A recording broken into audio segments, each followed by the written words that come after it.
Be Wealthy and Smart, episode 1156.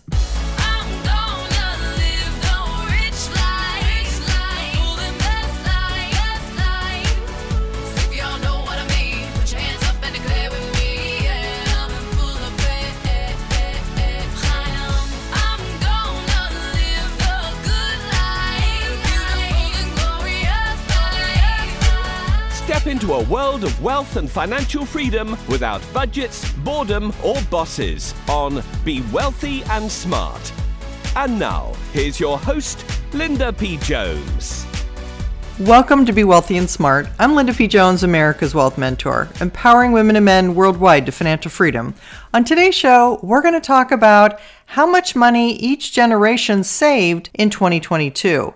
Now, this is not a competition. It's not to put the young people against the older people or the middle-aged people against the younger people or any of that. It's just because sometimes we want to know, how did we do compared to some of our peers? And if I don't tell you how your peers did, then you don't know how you're doing compared to your peers. So it's really about listening for your generation and then seeing how you did compared to other people in your generation. So this article was from CNBC and it was written by Isabel Engel. And it says, in 2022, Americans reported saving an average of $5,011, with millennials reporting the greatest overall savings of $6,043. In fact, 54% of adults met or exceeded their 2022 savings goals, a recent Wealth Watch survey conducted by New York Life found.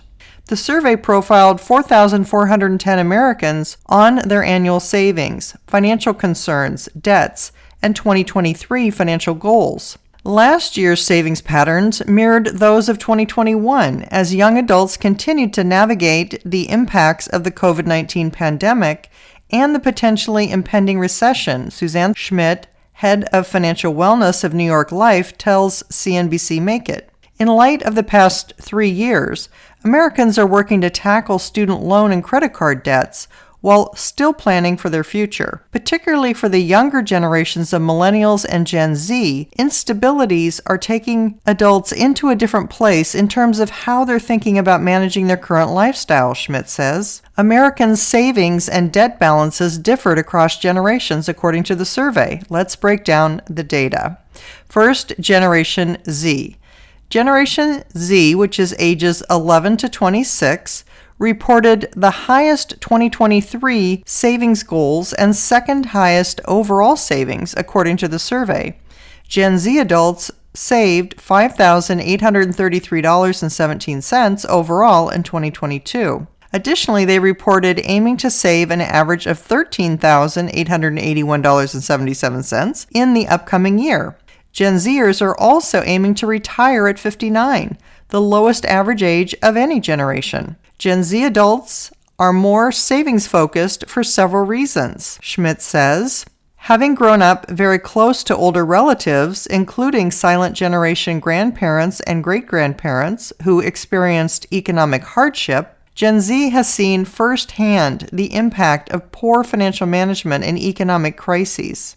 Similarly, having grown up with Gen X and Boomer parents, Gen Zers have witnessed the effects of weak investment and saving strategies, Schmidt says. In general, they tend to take a more conservative stance towards things like taking on debt and are more interested in learning about savings and investing, Schmidt says. Next, millennials. Millennials, who are ages 27 to 42, also prioritized savings in 2022, putting away an average of $6,042.67, the highest generational savings amount this past year, according to the survey. Their savings were higher than those of both their older and younger counterparts. Millennials also reported having significant credit card debt in 2022, with an average balance of $5,927.75. Millennials, like Gen Zers, are focused on learning how to make smart financial decisions, Schmidt said. They are learning to make trade-offs around their daily needs. This includes things like managing emergency savings, potentially paying down student loan and credit card debt, but doing so with a more holistic lens. Next is Gen X. Gen Xers are ages 43 to 58. In 2022, Gen Xers reported the lowest overall savings of $3,998.11. Gen Xers also reported the highest average credit card debt of any generation in 2022, with an average balance of $7,004.07. One reason this generation may have less in savings: older adults, especially members of Gen X, are feeling less prepared for retirement, New York Life says in the survey. In 2022, data highlighted some Gen X-specific challenges, including balancing work and taking care of older loved ones. They're stressed about saving for retirement, managing day-to-day emergencies, and keeping debt in check, Schmidt says. Gen Xers report expecting to retire by age 65 and hope to save an average of $6,099.80 in 2023. And finally, baby boomers. Like Gen Xers, baby boomers, who are ages 59 to 77, reported fewer savings and greater debt compared with young adults.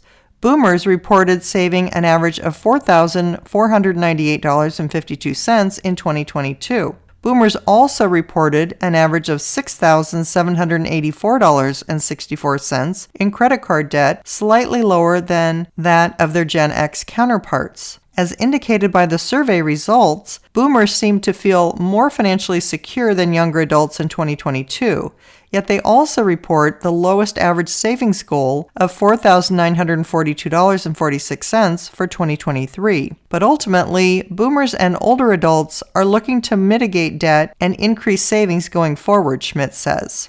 Looking forward to 2023.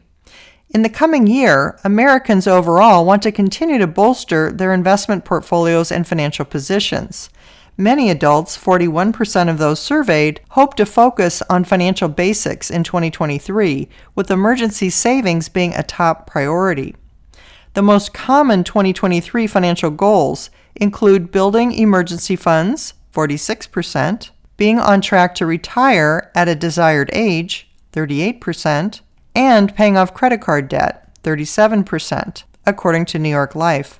This year's data is promoting financial dialogue in ways that Schmidt believes will only improve Americans' overall financial health.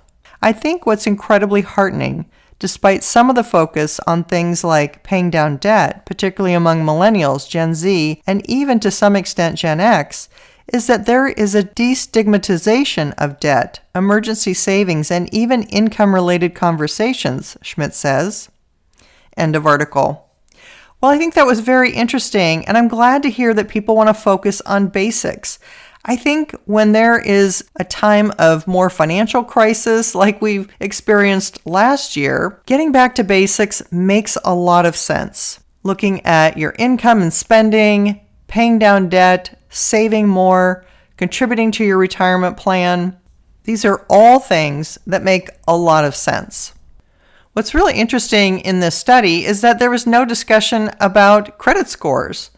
No discussion about whether credit scores were better or worse, or whether credit scores were improving or declining. There was also no talk about housing and what people want to do with their home. Are they buying another home? Are they moving up? Are they downsizing? Are they renting? There was really no discussion about that either. So I wish that we had seen that in this particular article, but I think we got some good basics that are markers that you can use to see how you're doing compared to your own generation. And maybe that gave you some inspiration for the future. If you haven't yet subscribed to Be Wealthy and Smart, hit the subscribe button and you'll be notified as soon as new podcasts are available. And all of my wealth mentoring podcasts are on my website at lindapjones.com/podcasts. That's all for today. Until next time, live the good life and be wealthy and smart. Thank you for listening to Be Wealthy and Smart with Linda P. Jones. Share the wealth and tell your family and friends about the show. Check out our website, blog, and social media for more riches at www.bewealthyandsmart.com.